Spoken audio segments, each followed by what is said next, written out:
Essa fala de Jesus, Bibo, não é um cheque em branco.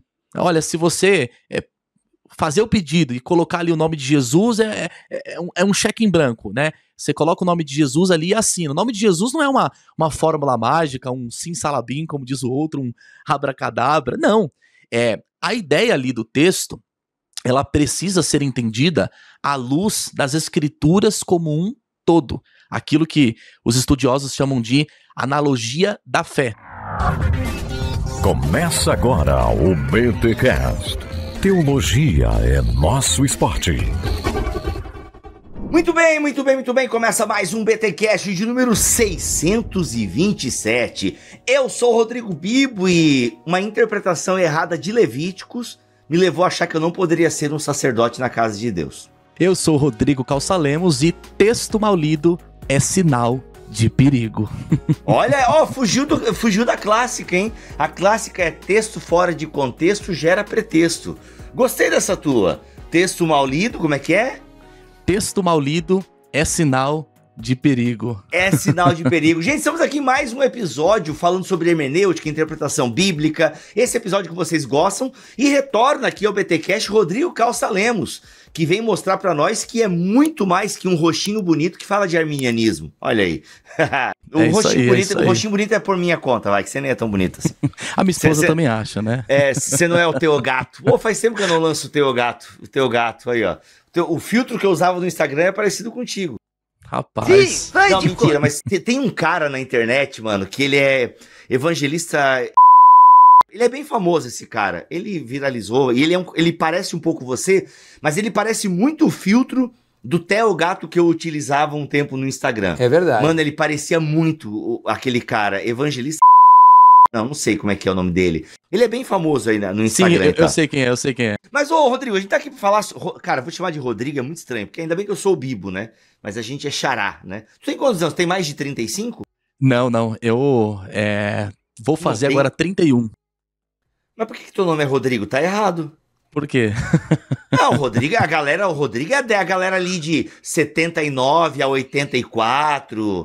Tá errado isso aí. É que os meus pais são bem conservadores, né? Então decidiram colocar o nome mais clássico. Nossa, não, tá errado. O teu nome tá fora da tua... Cara, olha, é Rodrigo, Ricardo, Rogério, entendeu? Marcelo. Essa é a galera aí de 79 a 84 e tal. Acho que tu é de quanto, então? De 95. Não, tá muito errado. Nossa, mas tá muito errado. Não, tá tudo errado se chamar Rodrigo nascendo em 95. Tudo errado. Nada a ver. Teus pais erraram. Só lamento dizer aí. Teu nome era pra ser, deixa eu ver, 95. Cara, sei lá, Alex. Sei lá, meus pais podem errar aí no nome, né? Mas não na interpretação do texto bíblico, né? Exatamente. Mas claro que eles vão errar, né? Eu tô brincando. Os caras gostam, tá tudo certo, né? É que tá fora, né? Tá fora do período dos R's, Rodrigos, Rogérios e Ricardo. Mas, mano, é o seguinte. Esse lance de, realmente, né? O texto mal interpretado, ele é um perigo. A gente já falou em alguns momentos aqui no BTcast que a religião, ela pode ser muito perigosa, né? Eu tenho falado em alguns momentos... porque eu vejo mesmo como pessoas, elas têm a vida delas afetada por causa da religião e é uma afetação ruim, né? A pessoa é afetada mesmo negativamente pela religião e pelo cristianismo muitas vezes, e isso decorre porque o texto bíblico é mal interpretado. O texto bíblico gera uma vida na pessoa e naquela comunidade ou naquele movimento como um todo que pode ser pernicioso. Pode ser pernicioso. E aí eu queria te fazer uma pergunta, assim, até bem pessoal. Se tu conhece, na tua experiência, né, como membro de igreja, como auxiliar, né, eu imagino que tu é um cara sempre envolvido na área de ensino, na comunidade. Se tu tem uma história tua para contar, ou uma história que você sabe, que você acompanhou, em que a má compreensão de um texto bíblico levou a pessoa a ter uma prática completamente complicada, desgastante, errada... Ou, sei lá, enfim, a pessoa viveu uma vida que não precisava porque interpretou mal o texto bíblico. Olha, nessas andanças, né, aconselhando, conversando, enfim, ensinando as escrituras, eu tenho várias experiências em relação a isso, mas eu vou mencionar uma aqui que me marcou bastante. Eu conheci um caso de uma irmã que ela sempre ensinou o seu filho nos caminhos do Senhor. E não só ensinou a ponto de apenas levá-lo para a igreja. Não, ela sempre ensinou o seu filho de forma correta de fato. Como a gente diz, né? O conselho convence, o exemplo arrasta. E ela era uma mulher de exemplo, e até hoje. Sempre ensinou o seu filho nos caminhos corretos, as escrituras, a ser um cristão, uma pessoa de caráter. Só que, o que aconteceu? Com o passar do tempo, o filho dela, que ela sempre o ensinou de forma muito correta, ele não quis ir mais para a igreja. Ele não queria mais seguir os conselhos da mãe, começou a andar com algumas pessoas de caráter duvidoso e decidiu, então, abandonar a fé. E aí essa irmã, então, ela chegou na igreja que ela congregava, especialmente no pastor, e disse assim: pastor, eu preciso de um conselho. Aí o pastor: diga, minha irmã, o que é que está acontecendo?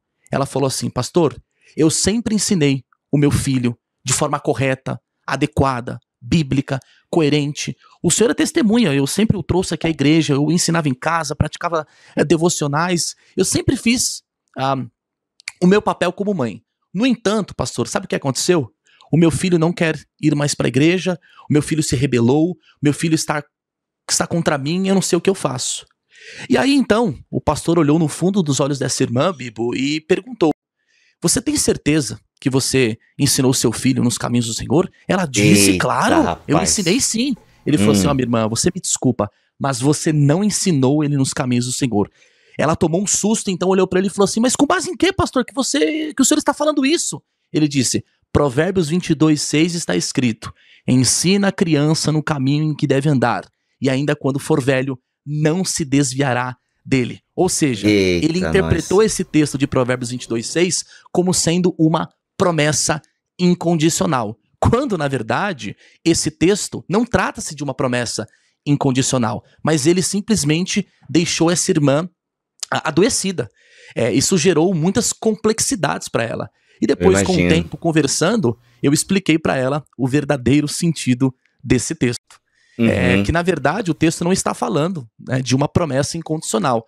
O livro de Provérbios trabalha com aquilo que você sabe muito bem, que nós chamamos de máximas. São conselhos. É um grupo de sábios que, ao observar a vida, eles vão dando conselhos daquilo que normalmente acontece. Então, os sábios, com base na experiência, observam o cotidiano e dizem: olha, o melhor caminho para você seguir aqui, a fim de que o seu filho não se desvie, é ensiná-lo no caminho em que deve andar. Por quê? Porque normalmente quando pais ensinam seus filhos nos caminhos aos quais eles devem andar, normalmente baseado na nossa experiência, geralmente eles não se desviam, mas não trata-se de uma promessa incondicional. Eu costumo dizer, Bibo, que Provérbios trabalha da seguinte forma: qual que é o teu objetivo?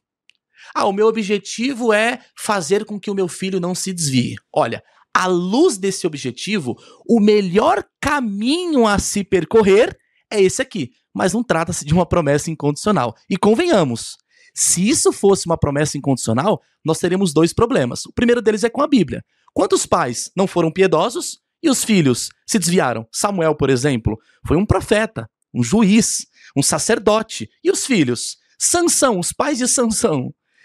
Sansão foi um cara um tanto quanto complicado. Outra coisa, na prática, algumas pesquisas, alguns blogs, né, comentam que cerca de 30% da população carcerária são filhos de cristãos. Você chega lá, às vezes, no pavilhão, qual é seu nome? O meu nome é Oséias, o seu, Joel, Amós, Obadias. Você tem os profetas menores lá, né, brincando, claro. Então, agora é sério, essa pesquisa aí é séria mesmo? Porque, assim, tipo, eu já ouvi falar, eu nunca fui atrás disso, mas eu já ouvi falar, assim, que muitos detentos, né, são realmente filhos de religiosos e tal. E não sabia que tinha uma pesquisa que... Não é uma pesquisa, digamos assim, oficial, algo assim, mais oficial. Mas são pesquisas que normalmente evangelistas fazem em presídios, em conversas. Isso está em alguns blogs, mas eu não lembro de ter, assim, algo tão oficial. Sim, mas eu sempre ouvi falar isso mesmo. Porque, assim, eu não estranho que isso... Eu acredito que seja um resultado verdadeiro, porque eu já ouvi falar muito. No tempo que eu era da Assembleia, tinha, né, sempre teve muito trabalho voltado, né, aos presídios e tal, e é impressionante pessoas com nomes bíblicos, né, e se pressupõe que vem de uma família religiosa e tudo mais. Cara, e é muito, assim, esse versículo de Provérbios, eu acho que é legal tu já matou a charada dele, mas se a gente para pensar no público geral, de fato, você lê o versículo, ele parece uma garantia. Num primeiro momento, ele parece mesmo assim, olha, ensine a criança no caminho que ela deve andar e quando ela crescer não vai se desviar dele. Parece uma promessa mesmo, uma garantia. Cara, segue esse caminho aqui que não vai dar certo, que não vai dar errado. Só que a importância da gente conhecer o gênero literário, né? E aí é papel de quem está à frente da comunidade ter essa responsabilidade. É por isso que, por exemplo, eu estava lendo umas coisinhas sobre usos e costumes no próprio movimento pentecostal, e é incrível, cara, como por muito tempo, né, se ensinou determinadas práticas, tanto de vestimenta quanto de corte de cabelo, baseado na leitura, né? Barba, exatamente. Na leitura de textos completamente fora de seu contexto. Se a gente lê a carta de Paulo aos Coríntios, é Novo Testamento, né? É Novo Testamento, beleza. E aí Paulo fala, né, para a questão do corte do cabelo, a questão do véu. Então muitas igrejas levam na literalidade esses textos e criam doutrinas e tal, que quando você vai estudar o contexto, você entende o que Paulo está tentando, né, remediar ali e consertar naquela comunidade local. Mas eu confesso, cara, que, por exemplo, a experiência que eu tive quando eu era novo convertido, né? Tava lá lendo a Bíblia, primeiro ano de conversão, e cheguei na parte de Levítico que fala do que era necessário para ser um sacerdote. Cara, inclusive eu falei na minha abertura, né, que eu tive um problema ali de leitura bíblica no início da minha conversão, que é Levítico 21:20, né? A gente procurou aqui no Google. E, cara, e lá fala que a pessoa não pode ter problema na vista. E aí tu imagina um jovem vesgo lendo esse texto. E dizia que não podia ser sacerdote. E na época, na minha leitura, eu entendia, cara, eu não vou poder ser pastor, e eu queria ser pastor, né? Eu não vou poder ser pastor porque eu tenho problema nos olhos. Fora que outras coisas que fala no texto lá, eu achava também que se enquadrava na minha condição naquela época.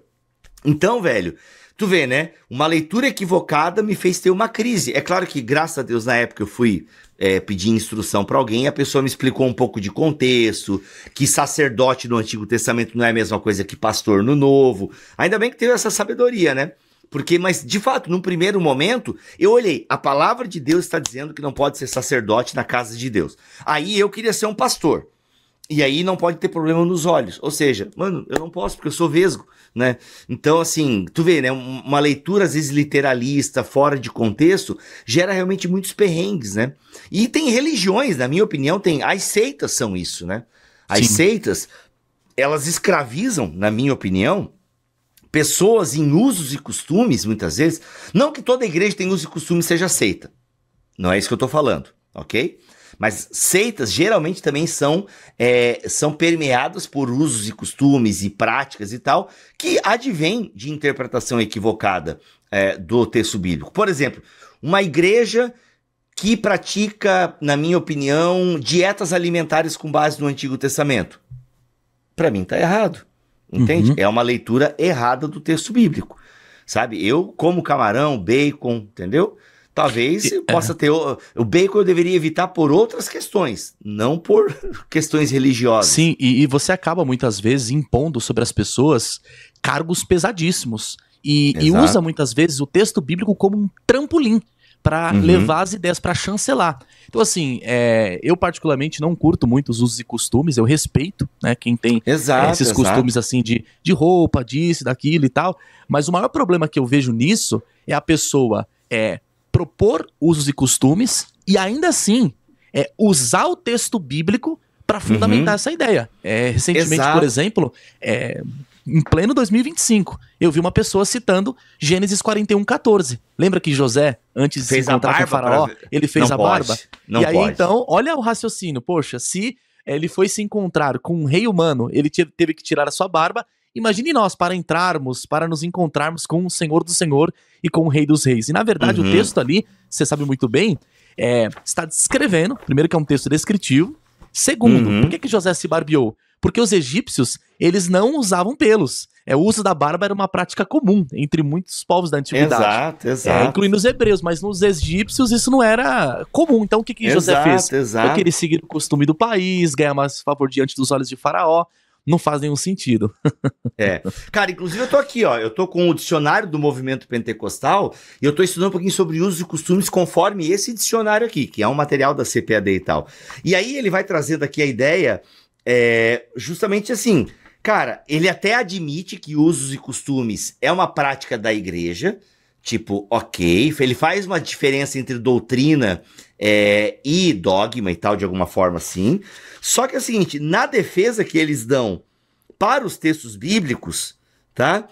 Eles dizem, para os usos e costumes, eles citam textos bíblicos para fundamentar. Admitem que é uma prática da Assembleia de Deus e que eles querem fazer assim, mas é uma prática deles. Respeitam quem não pratica, mas eles acreditam que estão tendo essa prática por causa do texto bíblico. Entende? Então, assim, mano, é muito assim, interessante. Tem várias coisas aqui, ó. O uso de cabelos curtos em detrimento da recomendação bíblica, 1 Coríntios 11. Sabe? Ter os homens cabelos crescidos, 1 Coríntios 11. As mulheres usarem roupas que são peculiares aos homens e vestimentas, 1 Timóteo. Então, assim, vão pegando coisas da época, orientações próprias para a época, do costume da época, e aplica agora e tal, assim, sabe? Então, mano, é isso, assim, E outra, eu vivi no movimento pentecostal e no movimento, né, aqui em Joinville, por exemplo, se teve uma época que era obrigatório, tipo, não, se você não fizer, você está desonrando a Deus e tal. Então, usos e costumes eram extremamente importantes e tal, e ainda que aqui nesse documento eles admitam, né, que a salvação não tem a ver com isso, mas é de bom tom a gente obedecer a palavra de Deus nesses aspectos. Ainda tem um caráter de obediência à palavra de Deus, ter a prática de usos e costumes, entendeu? E muitas vezes se propõe, né, não em todos os contextos, claro, mas em alguns lugares, que se você não seguir tais orientações, você terá algum tipo de prejuízo espiritual. Exato, ministerial com certeza você vai ter, e alguns até levam para o espiritual, né? Por exemplo, diz aqui, ó, mau uso, uso de cabelos curtos em detrimento da recomendação, cadê aqui, ó? Uso de pinturas e maquiagem, unhas, tatuagem e cabelos, Levítico 19. Então se faz um recorte muito específico não se segue a outras recomendações de Levítico, né? Só aquilo que proíbe determinadas coisas, ou seja, é uma má leitura do texto bíblico, né? Esse é um problema, as pessoas muitas vezes acham que os versículos vieram voando, né, e caíram ali de paraquedas. É o que acontece, por exemplo, com aquelas famosas caixinhas de promessa, né? Descontextualiza tudo e cita o texto, e texto sem contexto, né, como você iniciou mencionando, é pretexto. E, assim, pelo menos o que eu achei legal é o seguinte, por mais que ele dê a fundamentação bíblica, deixa bem claro que é um uso e costume da Assembleia de Deus e tal. Isso é bom. E que é a nossa identidade. Se você quiser fazer parte da nossa identidade, essa é a nossa identidade e aqui estão os nossos fundamentos bíblicos. E, gente, isso tanto eu quanto o Rodrigo a gente respeita, tá? Ainda mais quando tem essa clareza. O que a gente não concorda é, a tua identidade está fundamentada em qual passagem bíblica? Nessa então, a gente não concorda com essa passagem bíblica para fundamentar a sua identidade. Exato. E detalhe, eu sou pentecostal, amo a Assembleia de Deus, me converti na Assembleia de Deus. Tenho muitos amigos assembleanos, assim como você também tem. Exato. Então, eu prego nessas assembleias tudo, né? Mas assim, tanto que as que aceitam a minha barba, obviamente. Mas isso tem mudado, né, Bibo? Eu vejo que muitas Assembleias de Deus tem mudado essa questão aos poucos, né? Pelo menos as congregações. Eu já fui, por exemplo, de barba, em muitas delas, né? Acredito que você também. Aí que tá, depende muito da igreja, do estado, depende bastante, assim, depende bastante. Eu já fui em assembleia que o pessoal pediu pra eu tapar a minha tatuagem, eu tapei, aí numa outra pediram pra eu tirar a barba, eu não tirei. Aí eu falei, não vou, é a minha identidade, eu gosto. E, Bibo, mas tu podia tirar pra abençoar os irmãos. Os irmãos podiam permitir que eu fosse lá ser abençoado por eles com barba, né? Então, é uma troca mútua, né? Eu até curioso, né, Bibo? Não, o pessoal proíbe a barba e tem uma parte da barba, que é o bigode, né? Exato, ou, né, enfim, coques mega elaborados com várias pedras e joias e tal, né? Cara, mas assim, ó, eu até brinquei com o Douglas Gonçalves, que ele fez um vídeo em que ele conta uma história que ele tirou a barba pra pegar pros irmãos. Daí eu falei assim, aí eu peguei e mandei um WhatsApp pra ele, mano, essa tua história é de quantos anos atrás? Daí ele, tem bastante tempo. Porque eu quero ver tu tirar a tua barba agora pra pregar num único culto de uma igreja. Dele, eu não sei se eu tiraria. Mano, esse teu vídeo me quebra, né? Porque eu acho que era bem perto de quando eu tinha passado por esse rolê.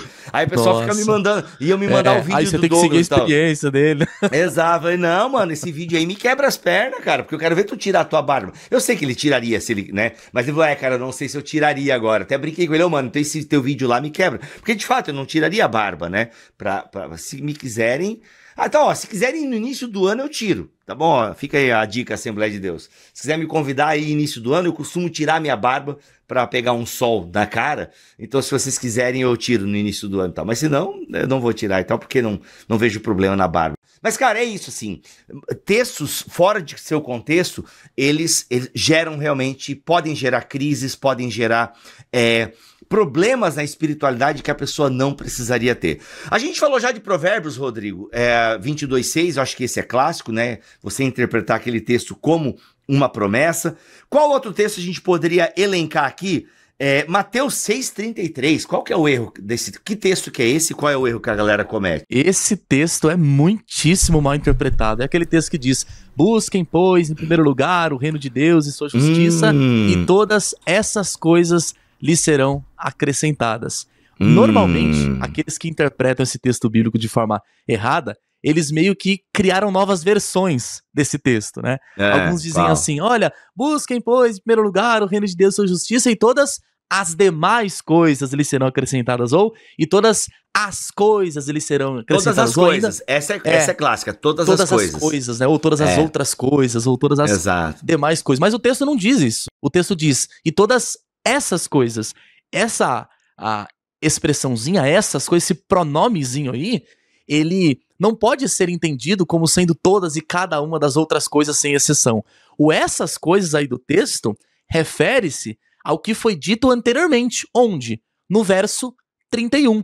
Jesus está ali conversando com os seus discípulos, e aí ele diz, olhem, não se preocupem com o que vocês vão comer, beber, vestir, são os pagãos que se preocupam com essas coisas. Busquem, pois, em primeiro lugar o reino de Deus e sua justiça, e todas essas coisas, ou seja, comida, bebida e vestimenta lhes serão acrescentadas. Então, o texto não está fazendo uma promessa incondicional de que se nós buscarmos ao Senhor, todos e cada um dos nossos sonhos serão realizados. O texto está fazendo uma referência de que ele nos concederá o suprimento básico. Aliás, essa mesma tônica é repetida por Paulo, lá em 1 Timóteo capítulo 6, verso 8, quando ele diz, se nós tivermos o que comer e com o que nos vestirmos, estejamos, pois, com isso satisfeitos. Então, muita gente, infelizmente, usa esse texto até aconselhamentos. Olha, se você buscar ao Senhor, se entregar verdadeiramente, participar aqui dos cultos, se você colocar o reino em primeiro lugar, fica tranquilo, fique em paz, que todos e cada um dos seus sonhos serão realizados. Mateus 6,33 fala, se você buscar a Deus, as outras coisas ele vai te dar. E o texto não está dizendo isso. Cara, paralelo a esse texto, tem aqueles, né? Pedi, dar-se-vos-á, buscar e achareis, boa medida, sacudida, recalcada, transbordante. Tudo aquilo que pedires em meu nome eu farei. Não, esse é clássico, Rodrigo. Qual é o problema 14, desse... né? Qual é o problema desse texto aí que a galera... Porque esse, mano, é muito utilizado. Gente, você não acredita em Jesus? Pede em nome de Jesus, que Jesus é promessa. Deus vai te dar se você pedir com fé, porque tudo que pedirem em meu nome, eu vou dar pra vocês. Cara, esse é clássico. Me ajuda nesse. Não, esse é clássico e... eu não sei o que acontece, porque eu peço as coisas em nome de Jesus e as coisas não acontecem. Eu não sei com esse povo. Esse povo faz essa afirmação, fé, mas mano. eu duvido que tudo aquilo que eles pedem no nome de Jesus, Jesus dá a eles. Não faz nenhum sentido. Essa fala de Jesus, Bibo, não é um cheque em branco. Olha, se você fazer o pedido e colocar ali o nome de Jesus, é um cheque em branco, né? Você coloca o nome de Jesus ali e assina. O nome de Jesus não é uma fórmula mágica, um simsalabim, como diz o outro, um abracadabra. Não. A ideia ali do texto, ela precisa ser entendida à luz das escrituras como um todo. Aquilo que os estudiosos chamam de analogia da fé. Você pega esse texto bíblico e você olha o que a Bíblia como um todo fala sobre o tema da oração. E quando nós fazemos isso, o que é que nós descobrimos? Nós descobrimos que não é de qualquer maneira que as nossas orações serão atendidas. Tiago fala, por exemplo, que muitas vezes nós pedimos e não recebemos porque pedimos para nos esbanjar em nossos próprios prazeres. Então, olha só, se eu fizer um pedido para me auto-beneficiar, para me gloriar, aliás, só uma coisa curiosa, eu lembro que quando eu era novo convertido, eu tinha um sonho de ter uma motona, uma BMW, né? E aí eu dizia assim, Senhor, me concede essa BMW para eu fazer a tua obra, tudo. Eu quero levar os irmãos para a igreja e tal. Aí Deus olhou e falou, eu conheço teu coração, rapaz. Você não quer nada de levar os irmãos, você quer sair por aí acelerando essa moto. Então, eu queria esbanjar no meu próprio prazer. E Deus não me deu. Então, isso pode fazer com que uma oração não seja atendida. Por exemplo, Pedro fala, né, que os maridos devem tratar as mulheres, os casados, como sendo o vaso mais frágil, com honra, porque se não o fizerem, as suas orações serão interrompidas. Então, o jeito que o marido trata o seu cônjuge, né, a sua esposa, isso pode implicar. Você pode fazer uma oração em nome de Jesus, mas se você é um truculento, você não trata bem a sua esposa com honra, isso pode fazer com que as suas orações sejam interrompidas. Então, assim, resumindo, não é de qualquer maneira que Jesus atenderá tudo aquilo que nós pedirmos. Existem alguns critérios para que isso aconteça. E eu costumo colocar dentro também de todo o contexto do Sermão do Monte, que é uma resposta até meio parecida com a que tu deu anteriormente. Cara, pedir em nome de Jesus é pedir o que Jesus pediria. Entende? Acho pedir em sintonia com Jesus, né? Exato. Se você está em Cristo, cara, tudo que você pedir em oração vão ser coisas ligadas ao reino de Deus, né? Exato. E Jesus fala isso, ó. Se vocês estiverem em mim e as minhas palavras estiverem em você, tudo aquilo que vocês pedirem lhes serão concedido. Por quê? Porque se as palavras de Jesus estão em mim, eu vou pedir algo de acordo com a palavra dele. Exato. Então, cara, é isso. As pessoas tiram de contexto para pregar essa teologia. Mano, eu tava vendo esses dias, não quero citar nome porque eu não gosto de arrumar briga com as pessoas, mas é um desses grandes teólogos coaches e tal aí, né? E, mano, ele, né, ele certo, já viu as críticas que fazem a ele e que ele fala muito de dinheiro e tal, e que ele distorce texto bíblico para poder falar de dinheiro. Aí esse vídeo que eu vi dele, o cara que eu tô falando é... Mas o que acontece? Aí agora ele fez um vídeo falando sobre o mamon, perigo das riquezas, de desejar as riquezas e tal. Cara, mas é impressionante que o cara falando sobre mamon, do amor às riquezas, ele ainda dá um jeito de falar de prosperidade. Porque ele explicando que o amor ao dinheiro é você não confiar que Deus pode realizar coisas maiores além do dinheiro que você tem.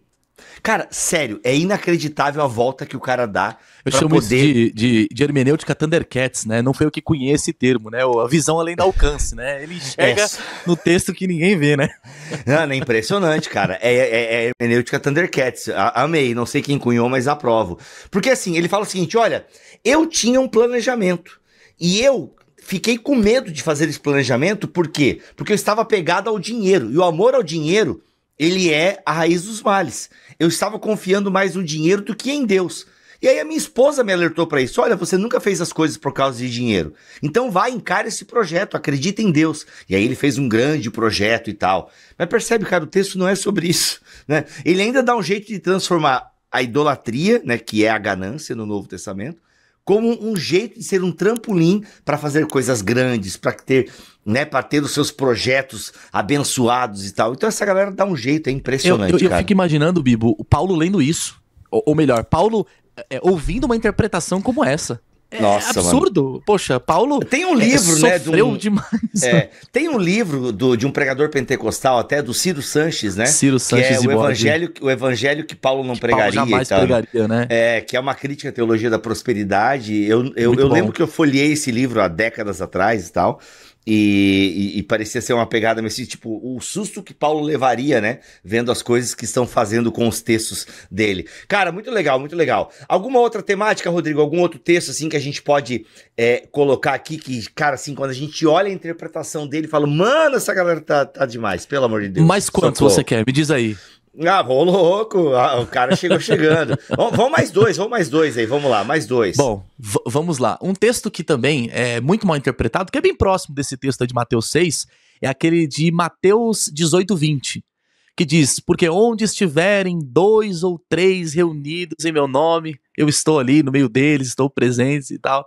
Muita gente, de forma equivocada, usa esse versículo normalmente quando o culto tem menos pessoas. Então a ideia normalmente é a seguinte: olha, meus irmãos, nós somos em poucos aqui essa manhã ou essa noite, mas não tem problema nenhum, porque Jesus disse em Mateus 18:20 que onde estivessem 2 ou 3 reunidos, ele estaria presente. Ou seja, interpreta-se o 2 ou 3 reunidos com Cristo estando presente como se Jesus estivesse falando do ambiente cultico, com poucas pessoas, quando, na verdade, o texto não tem nada a ver com isso. E é só ler. Eu costumo dizer que, normalmente, a chave para se interpretar um texto mal interpretado é você ler o contexto. Em Mateus capítulo 18, verso 15, o Senhor Jesus Cristo está orientando os seus discípulos acerca do que fazer quando alguém peca contra o outro. Então Jesus diz assim, olha, se o teu irmão pecar contra você, vai até ele. Se ele te ouvir, você ganhou o irmão. Se, eventualmente, ele não te ouvir, o que é que você vai fazer? Você vai, então, levar 1 ou 2 testemunhas. Caso ele não escute as testemunhas, você vai levar o caso à igreja. E a igreja irá repreendê-lo. E se ele não ouvir nem a igreja, trate-o como pagão ou gentil. Aí Jesus explica. Por quê? Porque onde estiverem 2 ou 3 reunidos em meu nome, eu ali estou no meio deles. Em outras palavras, o que Jesus está prometendo é, no difícil processo de disciplinar um pecador impenitente, ou seja, que não quer se arrepender, fiquem tranquilos, vocês não estão sozinhos, eu estou com vocês chancelando essa decisão. Esse é o sentido do texto. Então é a promessa de que Jesus estaria presente no difícil processo de disciplinar alguém que não quer se arrepender. Aliás, esse é o sentido do tudo aquilo que ligares na terra será ligado no céu. Não é tudo no sentido de todas e cada uma das coisas sem exceção. É tudo no sentido de tudo aquilo que vocês concordarem de forma coerente e bíblica acerca do que é que vocês vão fazer com esse pecador impenitente, a decisão que vocês tomarem aqui, ou seja, que vocês ligarem na terra, será ligado no céu. Por quê? Porque eu estou no meio de vocês chancelando essa decisão.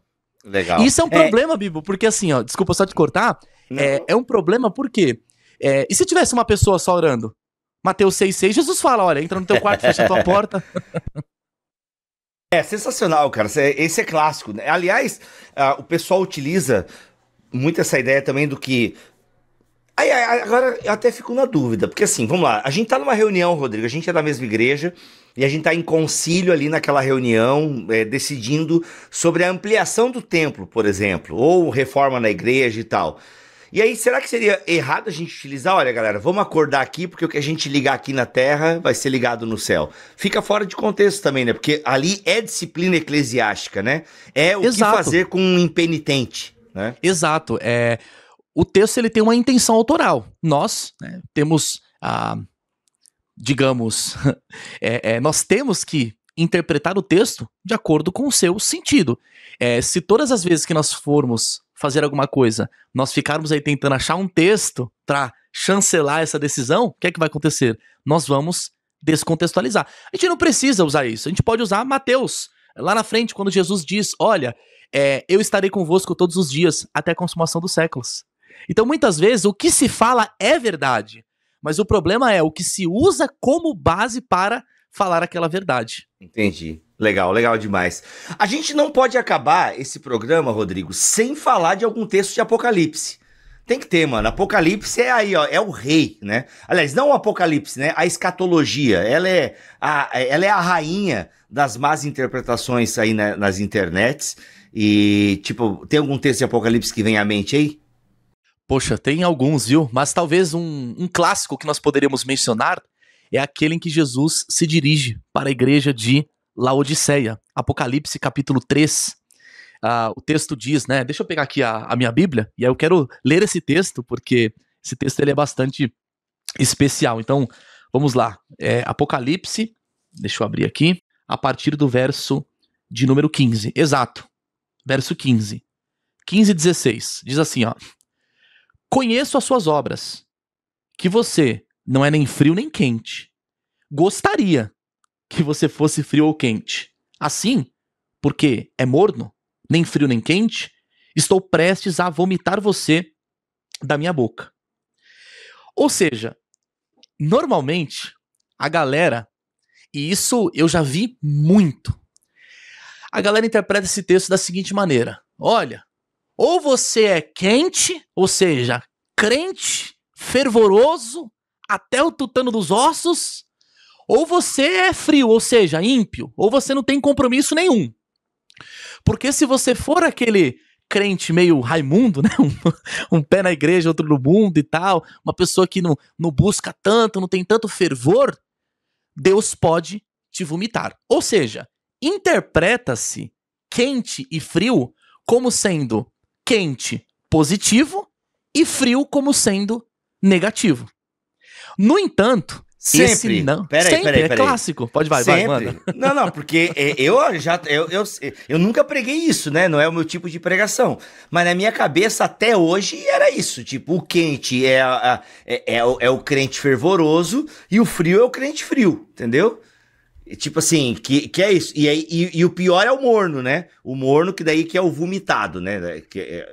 É isso, né? Então, normalmente a galera interpreta dessa forma, ou seja, é quente algo positivo e frio como sendo algo negativo. No entanto, tanto quente quanto frio nesse texto tem aspectos positivos. Positivos, é verdade. E para eu conseguir explicar isso, exato, para eu conseguir explicar isso, bem rapidamente, nós precisamos olhar a geografia da Ásia Menor. Bem rapidamente. Laodiceia tinha uma cidade bem próxima a ela, cerca de aproximadamente ali 10 quilômetros ao norte, a cidade de Hierapolis. Hierapolis era muito conhecida na antiguidade, até hoje, pelas suas águas quentes, pelas suas águas termais. As pessoas iam até essa cidade para tomar banho e muitas vezes, através daquelas águas, se submetiam a tratamentos devido a problemas nos ossos. Então aquelas águas quentes tinham um poder curativo, tinham uma peculiaridade medicinal. As pessoas iam lá serem curadas. E, em contraste com Hierapolis, 16 quilômetros ali aproximadamente ao leste agora, tinha uma outra cidade. Que cidade é essa? A cidade de Colossos. A cidade de Colossos, em contraste com a cidade de Hierapolis, ela era conhecida por suas águas frias, por suas águas geladas. As pessoas amavam ir naquela cidade, alguns viajantes passavam por lá, faziam questão de passar por lá para se saciarem, para se refrescarem. Então, Hierapolis, águas quentes, curativas, Colossos, águas geladas, frias, que servia para refrescar. E Laodiceia, por sua vez, em contraste com essas duas cidades, não tinha abastecimento próprio. As águas de Laodiceia ficavam, ou melhor, eram alimentadas por uma outra cidade chamada Denizli, que ficava aqui ao sudoeste. Denizli era igual a Hierapolis, tinha águas quentes. Então as águas saíam quentes ali de Denizli, no entanto, ao percorrer longos aquedutos, ela chegava em Laodiceia totalmente morna. E não apenas morna, ela tinha um mineral, aquilo que a gente chama de carbonato de cálcio. Esse carbonato de cálcio provocava náusea. Bom, com esse fundo histórico, a gente chama isso de background, né? Com esse background, com esse fundo histórico em mente, agora finalmente nós conseguimos entender o verdadeiro sentido desse texto.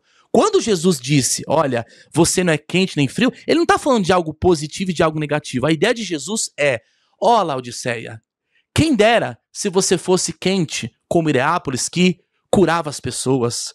Ó Laodiceia, Oxalá, como diz as traduções antigas, quem dera, Laodiceia, se você fosse fria como Colossos, que refresca as pessoas. Mas você, Laodiceia, o cristianismo que você vive, Laodiceia, nem cura e nem refresca, não tem utilidade nenhuma. A vida que vocês levam, sabe com o que se assemelha? Não se assemelha com algo que cura e que refresca, se assemelha, na verdade, com as águas que chegam até você, ou seja, morna, cheia de carbonato de cálcio, que não serve para nada. Ou seja, o ponto de Jesus é, vocês precisam se arrepender e passarem a ser pessoas relevantes, uma comunidade bíblica, cristocêntrica, relevante, que tem um impacto na vida das pessoas. Mas, do jeito que vocês estão vivendo, vocês são imprestáveis. Esse é o sentido do texto. Rapaz, ó. Rodrigo, vamos lá. Pra gente, tem vários textos bíblicos que são usados dessa maneira. O ladrão de João 10:10, será que ele é o diabo? Jesus proibiu todo tipo de julgamento em Mateus 7, capítulo 7. Jeremias 29:11 promete prosperidade e sucesso para todos os cristãos. E aí?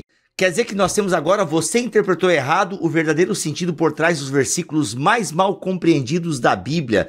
Lançamento. Mostra aí pra nós, mano. Mostra pra nós aí. Olha aqui, ó. Olha aí, acabou de lançar pela Thomas Nelson Brasil, Rodrigo Calça Lemos. Ó, a Jenny põe na capa aí, põe na tela também, tem uma tarjazinha, só você apontar o celular pra esse QR Code aí, já vai direto pro site da Amazon. Ó, a capinha vazada, tudo. Não, e é muito interessante, ó. Você não consegue entender, só que quando você encosta aqui, ó, você interpretou errado. Ou seja, assim como você precisa tomar cuidado aqui, né, pra tentar entender a capa, da mesma forma você tem que ter cuidado pra tentar entender o texto bíblico. O pessoal da Thomas Nelson, Aline Lisboa, são muito criativos.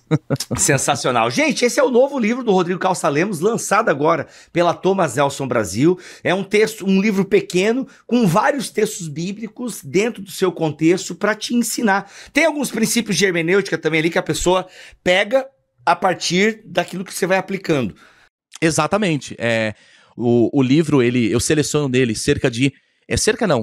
especificamente 49 versículos mal interpretados.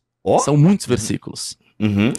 E como é que eu faço? Eu mostro o texto mal interpretado, apresento como ele é normalmente mal interpretado, corrijo a interpretação, apresento a interpretação verdadeira e, por fim, não fica nisso.